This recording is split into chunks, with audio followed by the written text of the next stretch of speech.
10 class के लिए कुछ महत्वपूर्ण ऑब्जेक्टिव प्रश्न लेकर आए हैं जो केमिस्ट्री के पहला पार्ट से है, रासायनिक अभिक्रियाएं एवं समीकरण से है। ठीक ना। तो बिना किसी देर के यानी बिना समय विलंब किए हुए हम लोग शुरुआत करते हैं। जैसा कि यह पहला प्रश्न है निम्नलिखित में कौन समीकरण संतुलित है असंतुलित है। ठीक ना। तो असंतुलित कहने का मतलब जैसे इधर हाइड्रोजन हो गया और इधर क्लोरीन हो गया, यानी कि दोनों, अगर इधर 2 हाइड्रोजन है 2 क्लोरीन है, अगर इधर भी बराबर है तो यानी संतुलित होगा। अगर असमान होगा, इधर 2 है हाइड्रोजन, अगर इधर 3 गो या 4 गो या 1 होगा तो कहेंगे कि हाइड्रोजन की संख्या बराबर नहीं है तो असंतुलित हो जाएगा। ठीक ना। तो इस प्रकार से यहाँ पे हाइड्रोजन 2 है और क्लोरीन भी 2 है और इधर 2HCl है, यानी कि 2 हाइड्रोजन और 2 क्लोरीन है, यानी कि ये क्या है, संतुलित है। ठीक ना। और यहाँ पे 2KClO3 है, यानी कि पोटेशियम क्लोराइड है। ठीक ना। यानी कि यहाँ पे पोटेशियम 2 है, क्लोरीन 2 है और ऑक्सीजन 3 दूना के 6 गए हैं। ज़रा चेक करते हैं, देखते हैं कि कितना है। यानी क्लोरीन, अरे पोटेशियम इधर 2 है, क्लोरीन भी 2 है, 3 दूना के 6, यानी कि ऑक्सीजन भी 6 गए, यानी कि ये भी क्या है, संतुलित है, असंतुलित नहीं है।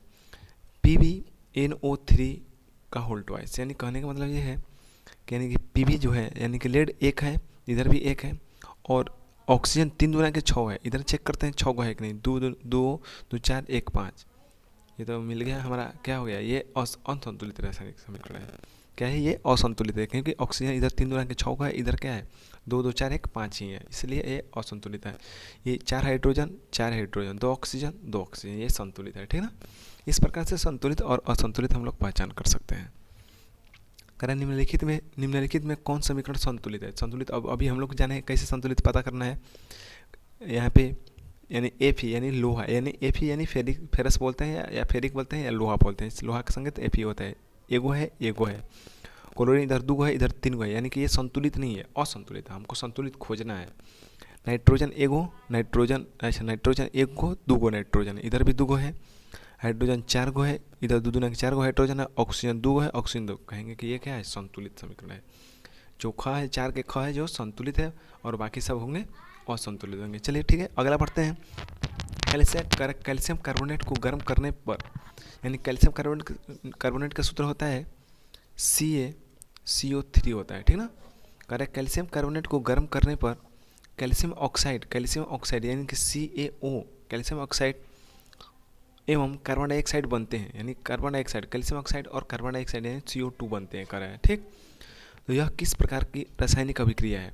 कह रहे कि विस्थापन में देखिए क्या होता है। विस्थापन में होता है कि कोई एक माने कोई अधिक क्रियाशील परमाणु कम क्रियाशील परमाणु को विस्थापित करके उसका स्थान ग्रहण कर लेता है, तो उसे विस्थापन कहते हैं। और उभय विस्थापन में क्या करता है कि जब 2 यौगिक होता है तो एक दूसरे से क्या करता है, एक इसमें क्या इसमें और इसमें, जैसे हो गया मतलब 2 यौगिक हो गया। ठीक। तो ये कुछ यौगिक को इसको दे देगा और ये इसको दे देगा। ठीक ना। तो ये उभय विस्थापन होता है, यानी कि लेन देन कर लेता है, यानी कि यहाँ पे इसलिए उभय विस्थापन हो गया जाता है। तो ये उभय विस्थापन नहीं, यहाँ पर टूटा हुआ है, विखंडन हुआ है इसका। ठीक। कह रहे उदासीनीकरण अभिक्रिया अपघटन का मतलब होता है विखंडन या टूटना होता है। ठीक ना। तो कहेंगे ये अपघटन अभिक्रिया। ठीक ना। इस प्रकार से कह रहे फिर क्लोरोफिल और सूर्य की उपस्थिति में, क्लोरोफिल और सूर्य के प्रकाश की उपस्थिति में पौधे वायु से कार्बन डाइऑक्साइड एवं पृथ्वी से जल ग्रहण करके अपना भोजन तैयार करते हैं। यह किस प्रकार की अभिक्रिया है। तो याद रखिएगा, जो रासायनिक अभिक्रियाएं सूर्य की स्थिति में संपन्न होती है। ठीक ना। जो रासायनिक अभिक्रियाएं सूर्य के प्रकाश के उपस्थिति में संपन्न होती है उसे प्रकाश रासायनिक अभिक्रिया कहते हैं। तो ये एक प्रकाश रासायनिक अभिक्रिया का उदाहरण है। ये संयोजन अभिक्रिया में होता है, दो छोटे छोटे यौगिक मैंने जुड़ करके बड़े यौगिक का निर्माण करते हैं, उसे संयोजन अभिक्रिया कहते हैं। विस्थापन अभी पहले ऊपर बताए हैं। और अवक्षेपण अभिक्रिया में क्या होता है, ऐसी रासायनिक अभिक्रिया जिसमें विलयन से कोई ठोस पदार्थ अवक्षेप के रूप में बाहर निकल जाता है, उसे अवक्षेपण अभिक्रिया कहते हैं। ठीक है। इस प्रकार से आगे बढ़ते हैं।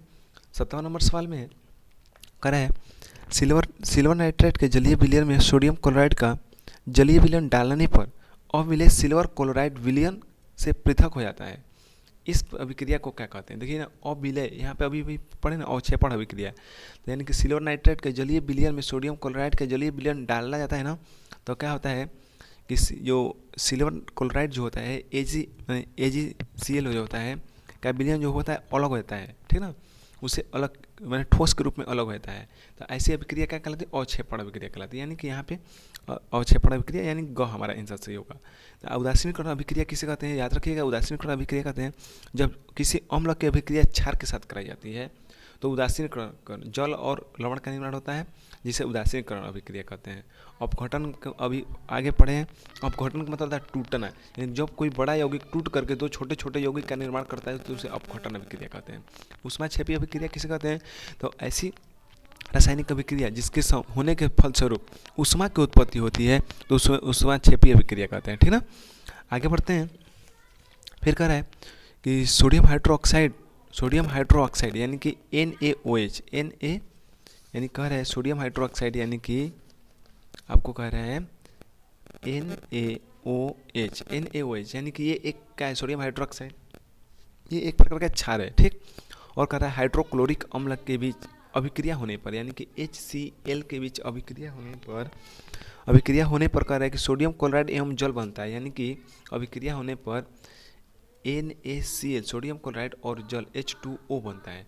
देखिए अभी बताए हैं जब किसी अम्ल की अभिक्रिया क्षार के साथ या किसी क्षार की अभिक्रिया अम्ल के साथ कराई जाती है तो लवण तथा जल का निर्माण होता है, जिसे क्या कहते हैं? लवण तथा जल का निर्माण होता है, जिसे उदासीनीकरण अभिक्रिया कहते हैं।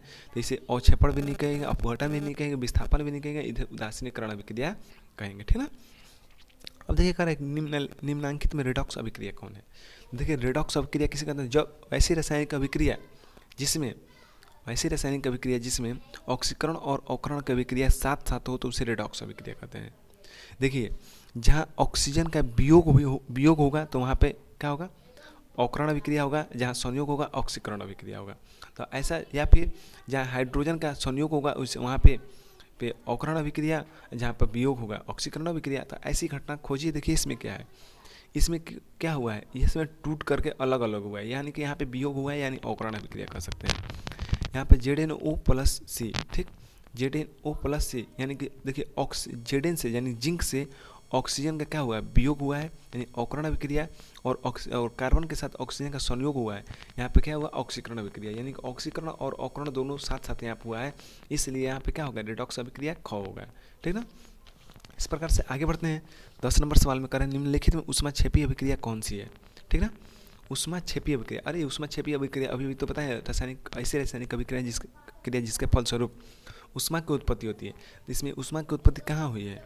देखिए यानी कह रहे हैं यहाँ पे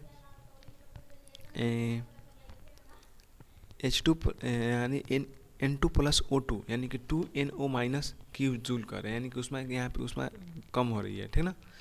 और यहाँ पे कह रहे हैं CO+O2 यानी CO2 प्लस 94.45 कैलोरी ऊष्मा की उत्पत्ति हुई है।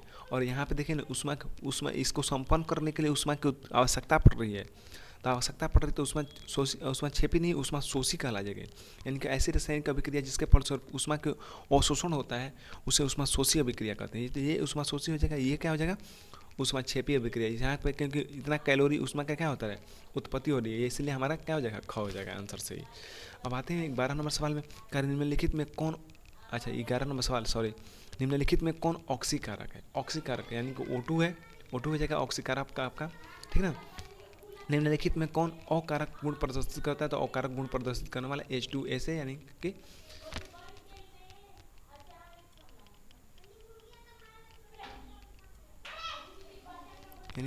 आपका हो जाएगा हाइड्रोजन सल्फेट हो जाएगा, H2S हो जाएगा।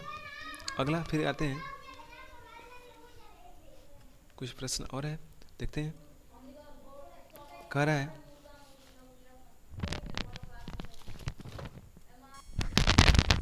कह रहे 13 में कह रहे समीकरण 2Cu+O2, ठीक ना। अब फिर दिया है कि 2CuO किस प्रकार की अभिक्रिया, अभी बताए हैं जब ऑक्सीजन से संयोग करेगा तो ऑक्सीकरण अभिक्रिया कहलाएगा, ठीक ना। तो यहाँ पे अपघटन भी नहीं कहलाएगा, उदासीनी भी नहीं कहेगा, अवक्षेपण भी नहीं कहलाएगा, क्या कहलाएगा? ऑक्सीकरण अभिक्रिया कहलाएगा। अपघटन अभिक्रिया बता चुके हैं, उदासीनीकरण भी बता दिए, अवक्षेपण भी बता दिए, ठीक है। आगे बढ़ते हैं। 14 नंबर सवाल में कह रहा है कि शरीर में भोजन का पाचन किस प्रकार की अभिक्रिया है? हम लोग ऑक्सीजन लेते हैं, क्या लेते हैं ऑक्सीजन, तो ऑक्सीजन का संयोग होता है भोजन के पाचन के समय, ठीक ना। तो इसलिए क्या होगा, ऑक्सीकरण अभिक्रिया होगा, अवकरण नहीं होगा, उदासीन भी नहीं होगा, वैद्युतापकरण भी नहीं होगा। फिर कह रहे हैं निम्नलिखित में कौन सा पदार्थ बिना ज्वाला के साथ जलता है।